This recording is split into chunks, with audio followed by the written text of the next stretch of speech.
The other big story involves the third assassination attempt on President Trump. On Thursday, the U.S. Justice Department released the clearest video yet of the accused shooter running through the security checkpoint armed with what appears to be a rifle at the White House Correspondents Dinner at the Washington Hilton Hotel. The California man is accused of shooting a Secret Service agent and attempting to assassinate the president who attended the dinner. He is in custody and has not filed a plea. A North Texas congressman who was on a task force investigating the first two assassination attempts on President Trump says questions about security at the White House Correspondents' Dinner need to be answered. We spoke with Republican Congressman Pat Fallon of the 4th Congressional District here in North Texas about the latest incident and what he specifically wants to find out from the Secret Service. I think it's a really good argument to be made for a ballroom attached to the White House. And let me explain. Even as a member of Congress, when I'm invited over to the White House, there's several tranches of security that I need to go through. Not only do they need to see my ID, but I go through a magnetometer more than once because they can control that whole setting. When you're having an event at a hotel, the Secret Service doesn't own that setting until just maybe the day prior, and there's just certain things that can slip through the cracks. And we, unfortunately, in this charged political environment, I don't think that's a risk worth taking any longer. I heard, and I don't know if it's true, that this particular dinner was not set at the highest threat level. Should every event that the president attends be at the highest threat level?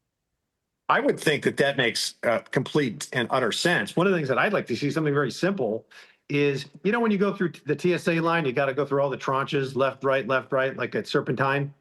That is something that you're not going to see somebody sprint through that like this villain did. He just sprinted through the first breach of security. There's always going to be an outer perimeter, and that's where things are most dangerous before people go through magnetometers. But we saw the fundamental breakdowns of the Secret Service, and when I served on the task force, the assassination task force, after Butler, and then we saw even more breakdowns 2 weeks later, in Florida, where they have to be successful every single time. And unfortunately, a bad guy only needs to get lucky and succeed once.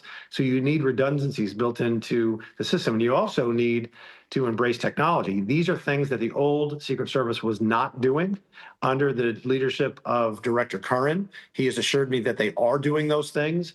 And for instance, Jack, real quick, there was a fundamental flaw in so much as at Butler, nobody knew exactly which Secret Service agent was in charge. Was it the special agent in charge of the president's detail, or was it the special agent in charge of the field office, which would have been Pittsburgh? They couldn't answer that question because it was just fundamentally flawed doctrine that the Secret Service had. They need to fix those things going forward, or unfortunately, we're going to have another incident like this that could end in tragedy. You sat on the task force that oversaw an investigation into the Secret Service and what happened in the first two assassination attempts. And I'm wondering, when you are getting your briefing, what are you going to be looking for? And were there any recommendations that were made by your committee that have not been enacted? That's a great point to make. And it's one of the questions I will ask the director was, number one, who was the agent in charge of that venue? So who signed off on the site and security plans? Because that's where the buck's got to stop with somebody. There's got to be accountability set. And as I said, the outer perimeter is always going to be the most dangerous. So what was the outer perimeter? And were these guests going through magnetometers? The people make claims, I didn't even have to go through a magnetometer. That could be true, but it might not be. So it's one of the things I'm going to ask the director is, were there magnetometers? Did everybody go through them? And did they go through, like at the White House, more than one? Or was it just one? These are questions that absolutely need to be answered. The president said he wants to have this White House Correspondents' Dinner again in the next 30 days, or et cetera. And I'm wondering, what do you want to see this time around? Well, this is what I'm going to suggest to the director is make sure if you have more than one point of entry, and you might have to do that for logistics reasons, fine, but make sure that that line progresses steadily but controlled, so nobody can breach a perimeter like he breached. I would recommend probably going through more than one magnetometer, making sure the principal, the president, and his cabinet aren't there until the folks have been vetted, and they can always arrive a little later. You can just tell the folks, hey, program's going to start at 6. You have to be in your seats by 5. something along those lines. And that's just going to make the president safer. I want to ask you about the third assassination attempt on President Trump. I know the president has praised the Secret Service for protecting him and everybody in that room, in the ballroom at the hotel the other night. But I also read that reporters who attended said they didn't have to go through metal detectors. They didn't have their tickets checked against a master list. They didn't have their IDs checked. And so when you hear that, what goes through your mind? Well, listen, I am grateful the Secret Service stopped this attempted assassin. This is the third attempted assassination of Donald Trump in the last 2 years, and it is horrific. I think the questions you're raising are reasonable questions. Anytime you have an event, it is reasonable to ask, how could it have been better secured? If you look back to the assassination attempt in Butler, Pennsylvania, where the shooter was on top of a roof with a sniper rifle and shot President Trump, hit him in the ear, there were clear and massive security failures there. That was completely unacceptable. In this case, the questions you're asking, I think a lot of people are asking, what could be done to make that more secure?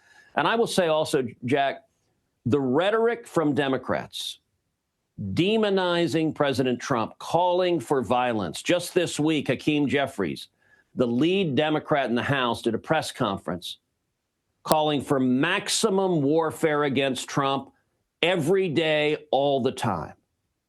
That is reckless and dangerous. And we saw a deranged leftist on Saturday hear that message. He wrote a manifesto that made clear he was an angry leftist, and his objective was to murder President Trump, to murder Vice President Vance, and to murder as many members of the Trump cabinet as possible. For the Democrats that keep using this extreme rhetoric, they need to stop. President Trump says he wants the ballroom to be completed at the White House. A federal judge stopped that, saying it needs congressional approval, that the president didn't have the authority.